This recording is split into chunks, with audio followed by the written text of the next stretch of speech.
On January 12, 1807, the third-rate ship of the line HMS Blenheim, accompanied by two smaller vessels, left the Indian port of Madras, headed for Cape Town, South Africa. The Blenheim, with a surprising number of men of renown on board, and the frigate HMS Java would never reach their destination, their fate a matter of conjecture. They're just two ships of hundreds that were lost during the age of sail, and yet the disaster that took them, and nearly 900 crew, deserves to be remembered. Admiral Sir Thomas Troubridge had, according to the Dictionary of National Biography, enlisted in the Royal Navy at age 15.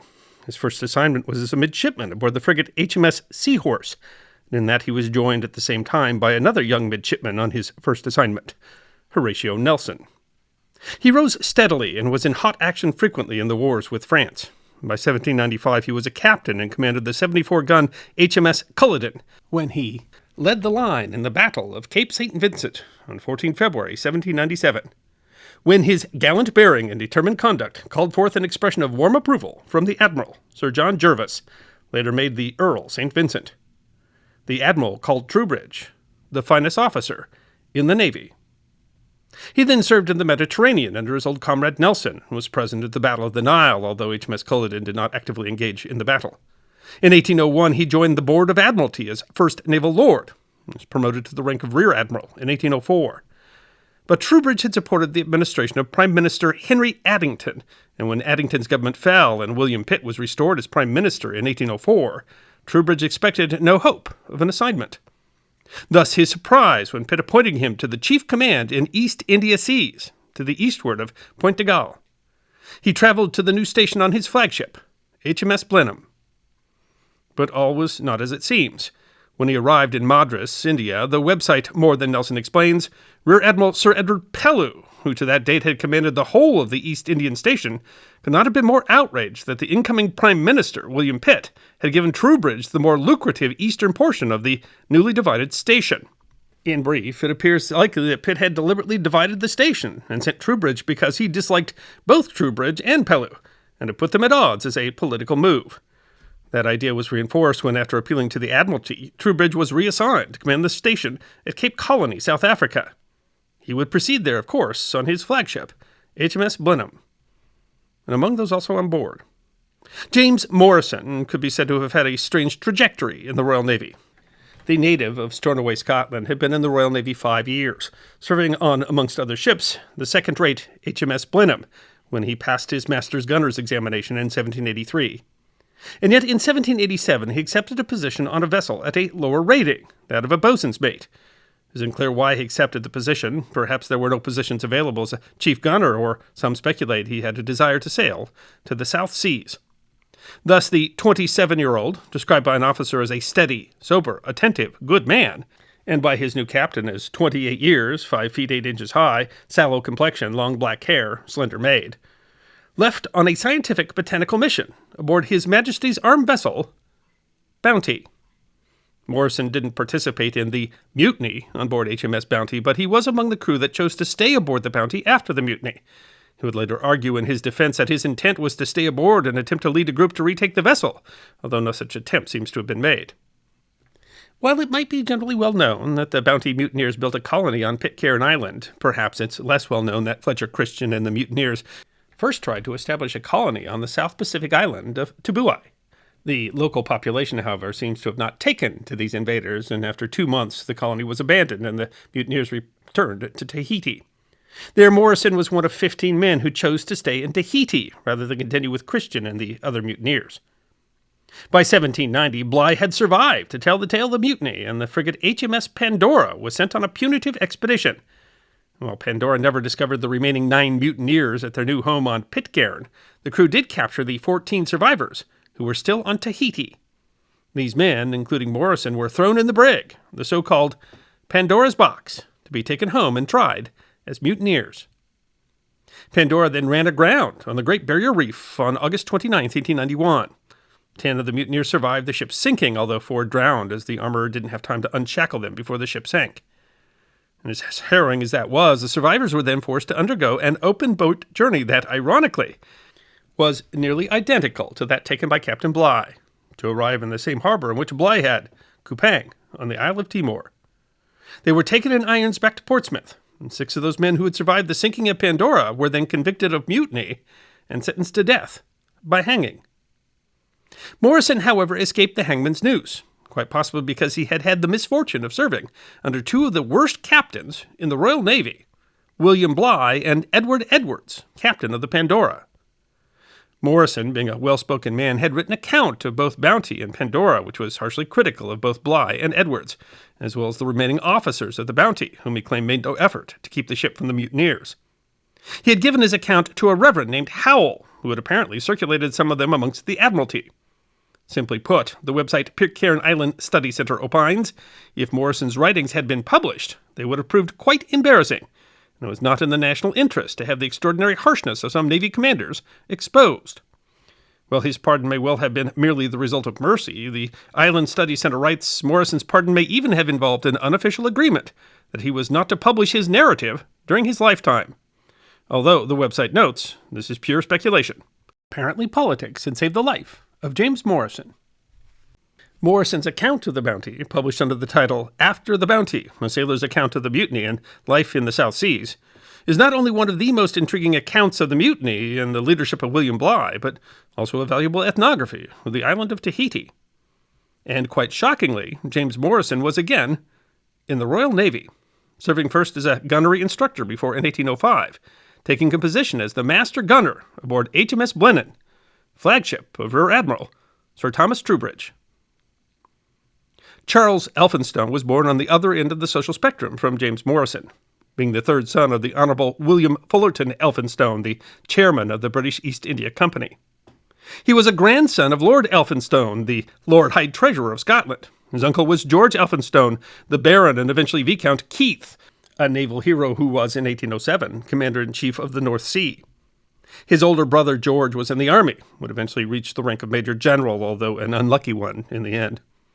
Charles himself had taken after his famous uncle in the Royal Navy, where his rise had been, it is fair to describe it, meteoric.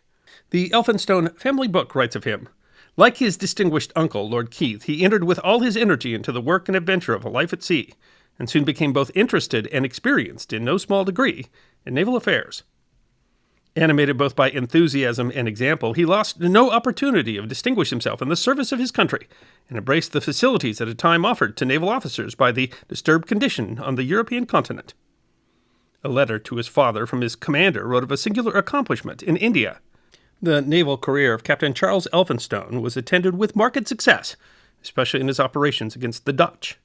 The war with Holland at that time gave ample opportunity for the display of naval prowess, and also held out the inducement of abundant reward by prize money. In both these respects, Charles Elphinstone distinguished himself to a remarkable degree. His greatest strength, and one which gained him warm approval of the Admiralty and the nation, was the capture of 3 Dutch vessels, the Pallas, Victoria, and Batavia, in one day, on the 26th of July, 1806. Elphinstone had been in command of HMS Greyhound, a 32-gun fifth-rate ship. He had been assisted in the action by the sloop HMS Harrier, then under the command of William Troubridge, son of Admiral Sir Thomas Troubridge, the officer who had written a letter of praise to Elphinstone's father. In recognition of his success, at just 23 years of age, Charles Elphinstone had achieved the rank of post-captain. He was ordered back to England for new assignment, and for the first leg he would accompany the Admiral to South Africa on HMS Blenheim. The younger Troubridge was given command of the Greyhound. And these were just a few of the nearly 900 men aboard HMS Blenheim and the accompanying frigate HMS Java, but they were not the only notable people for sure. A midshipman, 16-year-old George Lord Rosehill, was the eldest son and heir of Rear Admiral William Carnagle, the Earl of Norfolk. Also aboard was an officer named William Henry Courtney, an illegitimate son of Admiral William, Duke of Clarence, who was the 3rd son of King George III and himself the future King William IV. The problem, though, was HMS Blenheim. Blenheim was at the time 53 years old. Launched in 1761, she had been built as a second-rate ship of the line, rated at 90 guns. She had participated in the 30 Years' War, the French Revolutionary Wars. She had been in the line with Troubridge and HMS Culloden at the Battle of Cape St. Vincent. But the aging ship had become hogged, a sag in its keel. To keep her seaworthy, in 1801 she had been raised, meaning that she had been cut down, having her 3rd deck removed, taking her to 74 guns and making her a 3rd-rate ship. Third raters were commonly used as flagships in distant posts, and 74 guns was respectable. But Blenheim was not in good shape.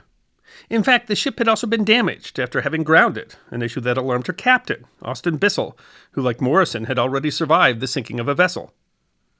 More than Nelson writes that with the Blenheim having in the meantime been damaged by grounding in the Straits of Malacca, Captain Bissell advised Troubridge during a refit at Madras that she was not fit to undergo a voyage to the Cape. Nevertheless, the impulsive Rear Admiral insisted upon sailing, being eager to get away from Pellew before their differences developed into an outright feud. Bissell reported the condition of the ship, as quoted in the Naval and Military Record in 1895 as utterly unseaworthy, and required constant pumping even when in harbor. Her back was broken, her frame shaken to pieces, and she was hogged excessively. In fact, her head and stern fell so much that she rose like a hill amidship, to the point that a person who stood at the door of the poop cabin could not see the sentry at the forecastle below his waist. In his 1997 book, Shipwrecks of the Revolutionary and Napoleonic Eras, Terence Grocott explains that even Admiral Pellew entreated Rear Admiral Troubridge to select any other ship at the station, but Sir Thomas refused. The Naval and Military Record explains that when Bissell told him of the ship's condition, the Rear Admiral told him that if he was afraid, that he might go ashore, a taunt that compelled the unfortunate officer to sacrifice himself with his ship's company. More than Nelson explains that his powers of persuasion were so characteristically effective that a number of passengers decided to undertake the voyage with him. Bissell was shamed, but he knew his ship. The Naval and Military Record notes the captain had written a last farewell to his wife from his conviction that the Blenheim might founder. Blenheim was accompanied by HMS Java, a 36-gun frigate under the command of Captain George Pigott. Grocott notes that the Java was, like HMS Blenheim, in bad shape, a vessel that had been captured from the Dutch, and described as an old vessel that was alarmingly crank, meaning unstable and quite unfit for a 5,000-mile voyage. And the sloop HMS Harrier, the younger Troubridge's former command, which was now under the command of Captain William Wilbrahim. The three ships left for Cape Town on January 12th. The logbook from HMS Harrier on February 1st reads, 1 February, 1807, 0200, course southwest, wind northeast. Morning, threatening weather. In third reef of fore topsail, heavy rain and wind increasing. By 4 a.m., the log reported strong gales with heavy squalls and rain. The bad weather continued, but at noon, Harrier reported that the three ships were still together. At 2 o'clock, the logbook noted that Blenheim signaled Java, and the ship is overpressed with sail and cannot keep her station on that account. At 5 p.m., the logbook notes, signal number 80 sent by Blenheim to General, steer southwest by south. Blenheim made another signal which could not make out. This was the last signal made by Blenheim. The main topsail yard carried away in the slings, owing to the lift and brace giving way, endeavored to furl the sail from the yard. By 5:20, Harrier, in danger herself and shipping a great volume of water, lost sight of Blenheim and Java. That is the last confirmed sighting of HMS Blenheim and HMS Java. Years later, a French frigate reported having seen the two vessels flying flags of distress, and another report suggested that the ships fitting their description had arrived and made repairs at an island north of Madagascar and then sailed away.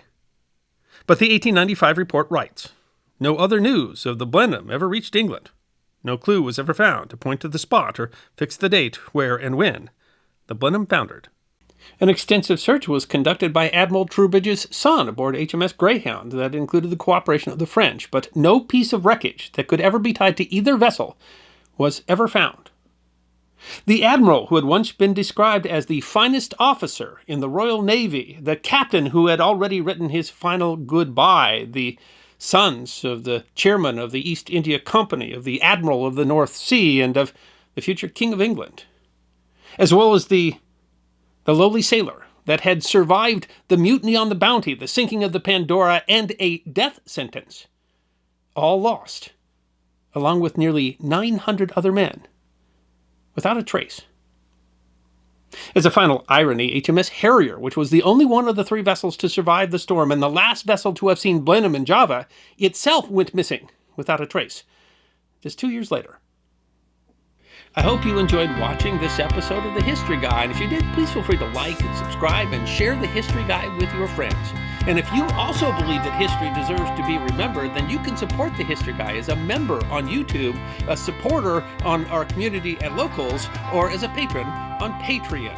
You can also check out our great merchandise shop or book a special message from The History Guy on Cameo.